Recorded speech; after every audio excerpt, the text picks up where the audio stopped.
WO1 WeatherNet. Liftoff conditions looking pretty good. The STS is ready for launch. Ignition. Liftoff. Falcon 9 has cleared the tower.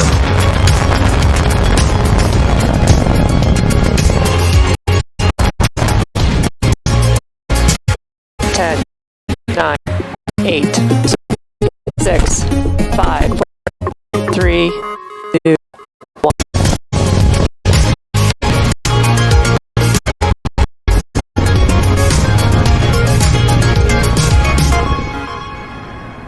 Good morning, it's Wednesday, March 24th, and you're looking at a live view of Falcon 9 as it awaits its 4:28 a.m. Eastern Time launch from Pad 40 at Cape Canaveral Air Force Station. Hello from SpaceX's headquarters in Hawthorne, California. My name is Andy Tran, and I'm a production supervisor here at SpaceX.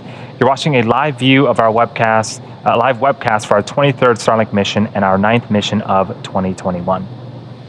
Starlink is a constellation of satellites that can provide high-speed, low-latency internet all over the globe, particularly in remote areas where connectivity is limited or completely unavailable. Today, roughly half of the world's population, or nearly 3.6 billion people, don't have access to the internet. If you've been following our Starlink's progress, you'll know that Starlink beta service is now available in the United States, Canada, the United Kingdom, Western Germany, and the South Island in New Zealand. As we launch more satellites, install more stations, and improve our networking software, data speed, latency, and uptime will all improve dramatically. And with every Starlink launch, we get closer to global coverage of the populated world. Speaking of March, we completed our third high-altitude phase test of a type and are anticipating the next Starship serial number 11 test in the days ahead. I'll share some of these highlights a bit later in the webcast. Currently, we're 10 minutes from liftoff. All systems are go for an on-time liftoff this morning. Once Falcon 9 lifts off of the ground, our first and second stages will separate about 2.5 minutes into flight. The first stage will then return back to Earth to attempt its sixth landing. This time on, of course, I still love you. All that's how our second stage will go on our journey. In order to get our satellite ended, we have two codes. We'll be igniting our Merlin vacuum engine with the deployment of our satellite around the T+ 4-minute mark. We're just heading towards that minus 9-minute mark. All systems, again, are go for an on-time liftoff this morning. With that, let's take a closer look at the rocket that you see there on screen. This is a live view of Falcon 9, our two-stage liquid-fueled rocket. It's 70 meters tall, greater than the wingspan of a 747 aircraft. We are flying today for a sixth time. This rocket first flew on the PS3 Space Vehicle 3 mission in November of last year, all Starlink missions. In 2021, it's supported Circus A mission in January and another Starlink mission in February. 2/3 of the vehicle is the first stage. You can see the mark from its previous 5 flights. The first stage is to accelerate the vehicle through space with the help of 9 Merlin engines at the base of the rocket. And as our attempt to recover the first stage on the drone that you see, of course, I still love you, and if we are successful today, this first stage will be returning for the 6th time. And on top of the first stage is the black carbon fiber inner stage, and then on top of that is the Falcon 9 second stage, which has a single Merlin vacuum or MVAC engine. Once the first and second stages separate about 2.5 minutes into the mission, the MVAC engine will ignite and carry the Starlink satellites into an elliptical orbit around the Earth. And at the top of the rocket, you'll notice a large nose cone. That's where the stack of Starlink satellites are safely enclosed. The fairing protects the satellites from aerothermal heating, aerodynamic loads, and contamination during ascent. Once we reach the vacuum of space, we will jettison the fairing halves as the second stage continues its journey into orbit. It will be the second flight for today's fairing, and we're going to be attempting to recover each half again in what we refer to as a wet recovery, which just means that we'll be retrieving each from the water. Falcon 9 has been loading propellant since the T-minus 35-minute mark. We use a rocket-grade kerosene known as RP1 for our fuel and super chilled liquid oxygen, or LOX, as our oxidizer to power Falcon 9. Currently, RP1 and LOX are nearly fully loaded on both stages, and LOX will continue to be topped off right until the final minutes of the countdown. The latest weather report is 90% favorable for liftoff, and weather conditions also look good for booster recovery as well. With that, the vehicle, satellites, weather, and range are all looking good for an on-time liftoff just a few minutes from now. If for some reason we don't launch today, we do have a backup opportunity tomorrow at 4 a.m. Eastern. And for those that have been following SpaceX, you know that it's been an exciting time for the development of our Starship launch system. Our Starship spacecraft and Super Heavy rocket, collectively referred to as Starship, are designed to be a fully reusable transportation system that can carry both crew and cargo to Earth orbit, the Moon, Mars, and beyond. On March 3rd, Starship test vehicle known as serial number 10 completed SpaceX's third high-altitude flight test of a Starship from our base in Texas. Similar to the high-altitude flight tests of Starship serial numbers 8 and 9, serial number 10 successfully reached its apogee at 10 kilometers with the help of 3 Raptor engines. It then performed a propellant transition to the internal header tanks, which hold the landing propellant, before reorienting itself for re-entry and a controlled aerodynamic descent. The Raptor engines reignited as the vehicle performed the landing flip maneuver immediately before successfully touching down and landing on the pad. Most of the testing at our Starbase Texas location has been focused on the spacecraft, but the team just finished the first Super Heavy booster that you see on screen right now. Known as Booster 1, this vehicle is a production pathfinder. We'll use it to figure out how to build and transport a 70-meter tall stage. All in all, it's been a great couple of weeks for the Starship teams. These test flights and pathfinders are all about developing a transportation system that can help humanity return to the Moon, travel to Mars, and beyond. We are anticipating serial number 11 to take flight in the days ahead, so be sure to check our social media accounts for updates. We are just under 5 minutes from liftoff, and Falcon 9 is now moving into the final stages of the countdown. We're currently waiting for the Transporter Erector, or TE, to retract away from Falcon 9. That is the white painted structure right next to the vehicle. First, the TE clamp arms will open up, and then the Transporter Erector will begin to retract away from the rocket slightly, and you just heard the call that we are beginning that process. At T0, the hydraulics will pull the TE farther away from Falcon 9 as it lifts off. The Transporter Erector has a couple of jobs. It provides liquids, gases, electrical connections to the second stage, as well as air conditioning to the payload fairing. And you can see that the clamp arms are now open at the top of the vehicle, and we should see the Transporter Erector begin to retract away to its pre-launch position from Falcon 9.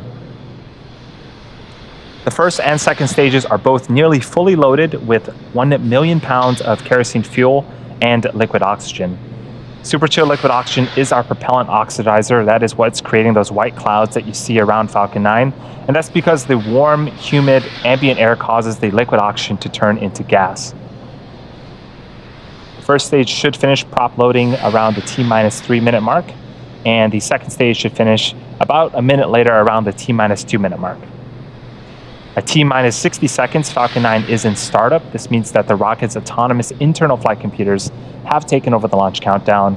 And just inside of the T-minus 2 second mark, we light the Merlin 1D engines and we're set for liftoff. The Starlink payload continues to be healthy, and the Falcon 9 team is tracking no issues on the rocket. Weather is continuing to look great, and the weather has cleared. The range has cleared the surrounding ground, water, and airspace, and are also green for launch.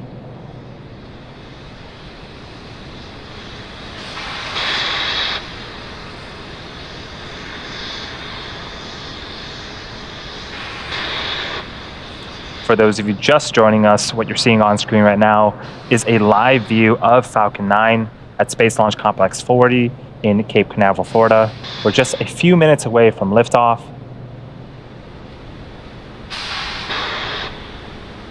This is the 9th mission for SpaceX in 2021 and the 23rd Starlink mission.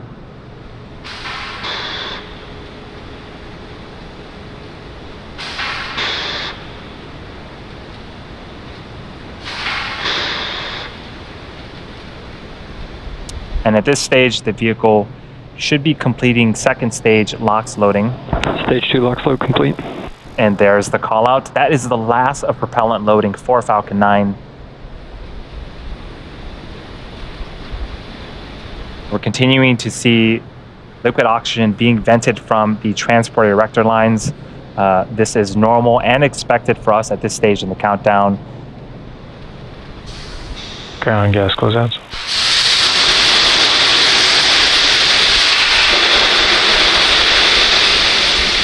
And on screen is a view of the fairing.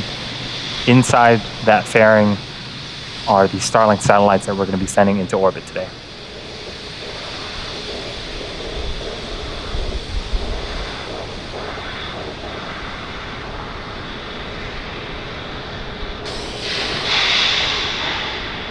Falcon 9's in startup. We are in startup. This means that the first and second stages are beginning to pressurize for launch. In just a few seconds, we should hear the launch director give the final go for launch.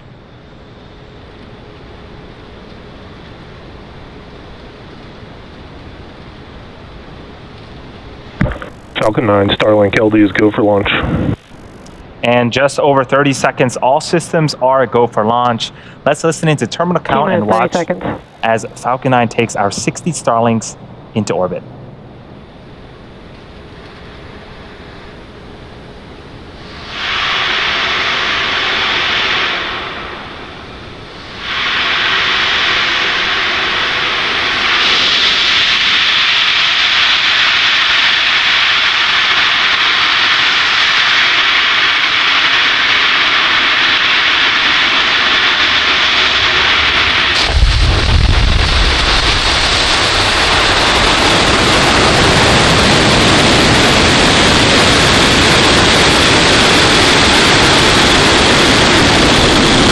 Is pitching downrange.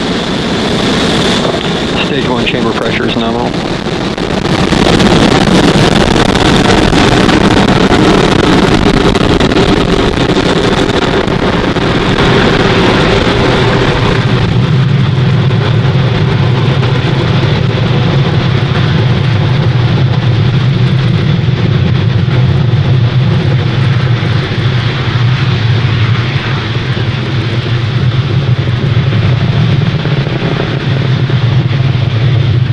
Power into telemetry nominal.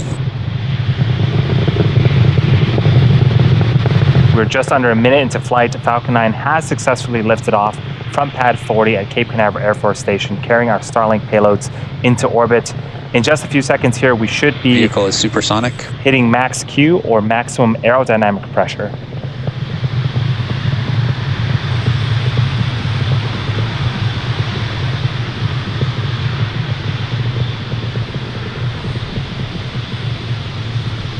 Vehicle is now experiencing maximum aerodynamic pressure. And there's the call up for max Q. In about a minute, we have 3 events happening back to back. First up is main engine cutoff, also known as MECO. This is where all 9 M1D engines shut off to slow the vehicle down in preparation for stage separation. Engine chill has begun. The second event is stage separation. This is where the first and second stage will separate from one another, with the first stage making its way back to Earth for a landing attempt, while the second stage continues its journey with the third event, second engine start 1, also known as SES-1. This is where the single Merlin vacuum engine on the second stage will light up and propel the second stage along with the Starlink satellites into orbit. Again, that is main engine cutoff, followed by stage separation, then second engine start 1. And the first of those events should be happening in about 20 seconds. Both views on screen right now are of the first stage. The left is from the top of the first stage, and the right is a tracking shot from the ground of Falcon 9.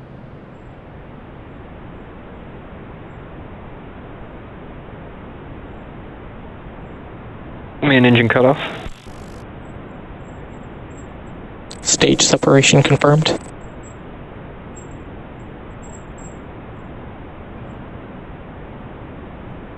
And we had successful main engine cutoff, stage separation, and you can see on the right-hand side of your screen, the engine on the second stage has successfully started up. Trajectories. Now we're expecting fairing deploy here in a couple of seconds.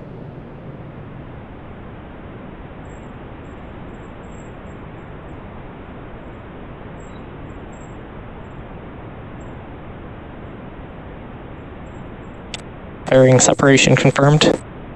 And off come the fairing halves. That call out and the visual confirmation on your screen means that we've had successful fairing deploy. As a reminder, this was the second flight for each of the fairing halves, and we're going to be attempting to recover the fairing halves again via a wet recovery.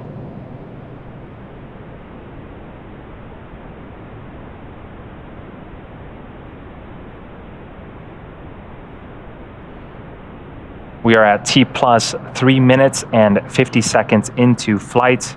On screen is a view of the Merlin Both vacuum vehicles engine. continue to follow nominal trajectories. The Merlin vacuum engine on the second stage glowing red hot. As the second stage heads towards its drop-off orbit, stage 1 will execute 2 burns in order to make its way back to Earth. Acquisition of signal, Bermuda. The first is an entry burn where 3 of the Merlin engines will reignite, and this will help to slow the stage down as it re-enters the upper parts of the atmosphere. The second burn is the landing burn. This is a single engine burn that brings the vehicle speed down rapidly in order to land on the drone ship. We don't currently have views of the first stage right now, but as we approach the landing attempt, hopefully we'll be able to get that view back.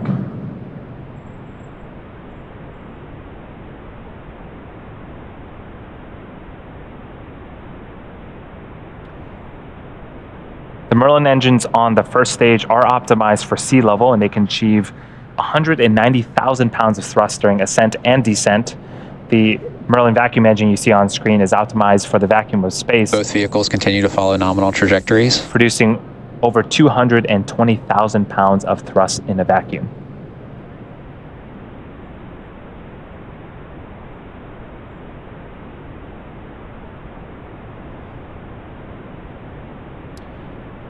That first stage entry burn, again, that's the first of 2 burns, should be happening around the T plus 6 minute and 20 second mark, about a minute from now.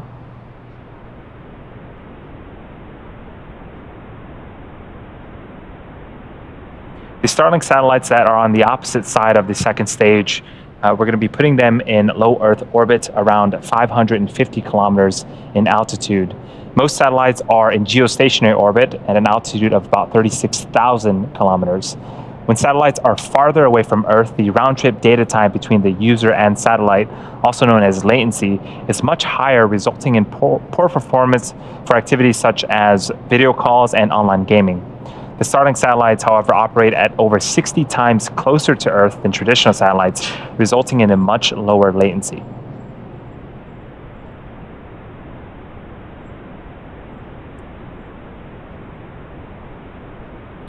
Stage 1 FTS is saved.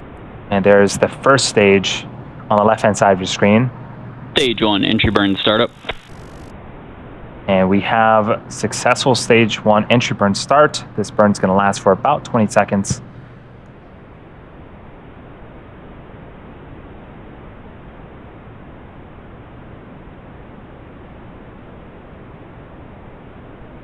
Stage 1 entry burn shutdown.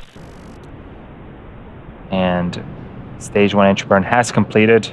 During that entry burn, you might have noticed that Both vehicles continue to follow nominal trajectories. 4 hypersonic grid fins have deployed near the top of the first stage. The stage 1 uses nothing but these grid fins for steering as it makes its return back to Earth. They orient the rocket during re-entry and guide the rocket during descent.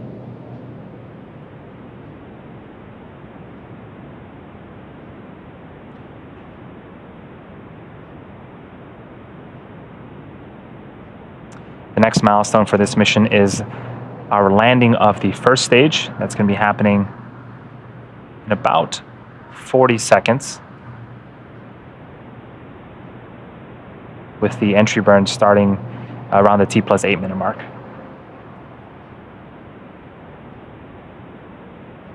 During the entry burn, the first stage landing legs will deploy. We have 4 of them on Falcon 9 first stage, and they're made up of state-of-the-art carbon fiber with aluminum honeycomb. They're placed symmetrically around the base of the rocket and will deploy just prior to landing on our drone ship today. Stage 1 landing burn startup.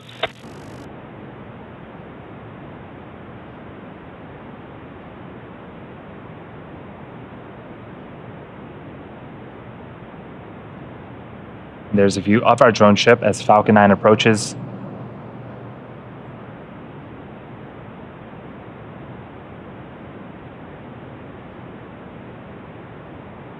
Stage 1, landing confirmed.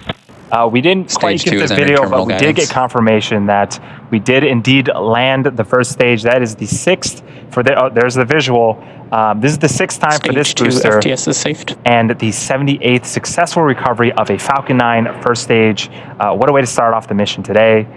Now we're waiting on second engine cutoff of the second stage, and then shortly after that, we're expecting to hear confirmation of a good orbit.